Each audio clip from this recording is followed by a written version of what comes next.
43 жастағы жапон әйелі акономияка деп аталатын ұлттық нан түрін жей бергені сол еді, кенет асқазан ауырып, жөтел қышып, тұншыға бастады. Науқас бірден ауруханаға жеткізілді. Белгілі болғандай, нанды пісіруге 1 жыл бойы беті ашық күйде сақталған ұнды қолданыпты. Мамандар ұнға сараптама жасап, әрбір грамында 4,5 мың шаң кенесі бар екенін анықтаған. Соның кесірінен әйелде аллергиялық реакция туындапты. Науқасқа арнайы дәрі-дәрмек берілген соң беті бері қарады. Тамақпен бірге ағзаға түсетін өте ұсақ жәндіктер адам өліміне әкеліп соғуы мүмкін деп. Кененің адамға қаупі қандай? Кене шаққанда алғашқы шараларды қалай істеу қажет? Кене деген нендей жәндік? Осы секілді өзекті сауалдарға осы бейнероликте жауап беретін боламыз. Сондықтан соңына дейін көріңіздер. Алдымен сіздерден болмашы ғана әрекет өтінеміз. Каналға тіркеліп өтіңіздер. Дауа арнасының үлкен жетістіктерге жетуге сіздің болмашы ғана әрекетіңіз септігін тигізеді. Ал бастайық. Кене деген қандай жәндік? Көктемде қоршаған ортада түрлі жұқпалы ауруларды тарататын жәндіктердің де белсенділігі арта түседі. Солардың бірі кене. Кенелер өрмекші тәріздестерге жататын жәндіктердің бір түрі. Кененің кей түрі ауыл шаруашылығына зор зиян келтірсе, кей түрінің пайдалы жақтары да бар. Паразитті тіршілік ететін кенелер жан-жануарлардың адамның денесіне жабысып, қанын сорып тіршілік етеді. Олардың көптеген жұқпалы ауруларды таратушылары да бар. Адам өміріне аса қауіпті кене шаққанда не істеу қажет? Дәрігерлердің айтуынша кененің шағуы адам өмірінде негізі қауіпті емес. Алайда кененің сілекейімен бірге қанға түсетін вирустар қауіпті болады. Оның салдарынан адам кенелік энцефалит және Конго-Қырым геморриялық безгегіне ұшырауы мүмкін. Кенелердің сан алуан топтары бар. Олардың ең көп тарағандары жайылым кенесі, су кенесі, астық кенесі, қамба кенесі, өрмек кене, беріш кене, мамық кене, шаш кене. Кене энцефалиті деген не? Кене энцефалиті кене арқылы тарайтын ми қабынуын және орталық жүйке қабынуын тудыратын, орталық жүйке жүйесін қатты зақымдайтын, жедел өтетін жұқпалы ауру. Кейде кене энцефалитін табиғи ошақты тайгалық энцефалит, көктемгі жаздық энцефалит деп те атайды. Кененің шағуы арқылы берілетін жұқпалы аурулар көктем, жаз айларында жиі кездеседі. Кене шаққан кездегі басты белгілер. Кене шаққан кезде адамның басы қатты ауырып, дене қызуы 37-39 градусқа дейін көтерілуі мүмкін.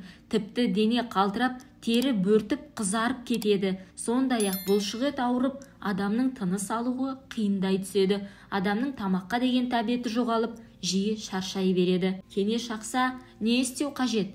Дәрігерлердің айтуынша кененің негізгі қорегі қан. Сондықтан бұл жәндіктер адамдар мен жануарларды қан сору үшін шағады емес пе? Ол адамды шаққан кезде сілекеймен бірге қанға жұқпалы вирустар еніп жатады. Бұл адам өміріне өте қауіпті. Тіпті адам өліп кетуі мүмкін. Теріге енген кенені бірден алып тастау оңай емес. Сондықтан дәрігердің көмегіне жүгіну қажет. Егер дәрігерге қаралуға мүмкіндік болмай жатса, теріге жабысқан қауіпті жәндікке вазелин жағып немесе өсімдік майын құю керек. 5 минуттан кейін пинцет немесе жіп ілгегінің көмегімен кенені тартып аласыз. Бірақ дәрігерлер өте сақ болуға кеңес береді. Қан сорып жатқан кенені тұмсық астынан жіңішке жіппен байлап асықпай, кене мұртшаларын толық шығарғанға дейін ақырын тарту қажет. Егер кененің басы толық шықпай, теріде қара дақ болып қалып қойса, бірден дәрігерге жүгініңіз. Қауіпті жәндікті теріден алған соң, оның орнын йодпен немесе спиртпен зарарсыздандырған жөн. Сондай-ақ қолды мұқият жуып, йодты немесе спиртпен қолыңызды жақсылап сүртіңіз. Өйткені кене қан сорған кезде оның жұқпалы вирустары денеде қалып қоюы мүмкін. Кенені денеден алған соң, оны өртеп жіберген абзал. Қайнаған суға салуға да болады. Осыдан соң адамның 3 апта бойы өз денсаулығына жіті мұқият қадағалау қажет. Аурудың белгілері анықталған жағдайда дене қызуының көтерілуі, бас ауруы, әлсіздік деген сияқты бірден тиісті дәрігеріңізге барған, тексерілген жөн. Мамандар кене алатын құралды тиквистер деп атайды екен. Кене шаққанда не істеуге болмайды? Дәрігерлер кене шаққан кезде 3 әрекетті жасамауға кеңес береді.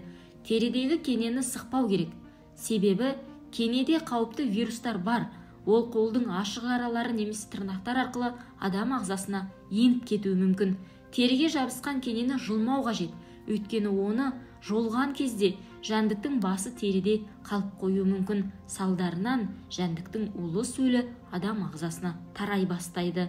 Кенені тіспен жұлуға да болмайды. Қоздырғышты жұқтыру қаупі жоғары келеді. Кенеден қалай қорғану қажет? Қауіпті жәндіктер шөптің, бұталардың, құлаған ағаштардың арасында болады. Сондықтан табиғат аясына демалуға шыққанда жабық аяқ киім киіңіз. Шалбардың балағын шұлықтың ішіне, ал жейде мен немесе футболкаңызды шалбардың ішіне салыңыз. Бас киім киюді ұмытпаңыз.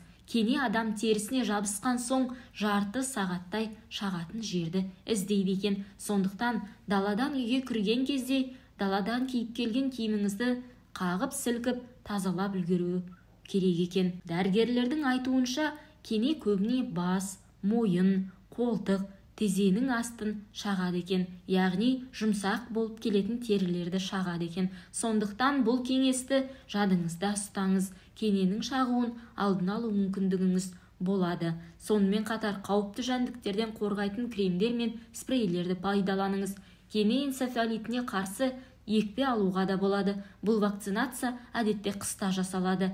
Айта кетейік, кене энцефалиті адамнан адамға жұқпайды. Онымен ауырған адам қоғамға қауіпсіз. Ал құрметті көрермен, біздің видео сізге пайдалы болса, Дауа арнасына тіркеліп, біздің басқа да қызықты видеоларымызды тамашалап өтіңіз.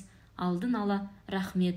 Көріскенше күн жақсы, денсаулыққа бекем болайық.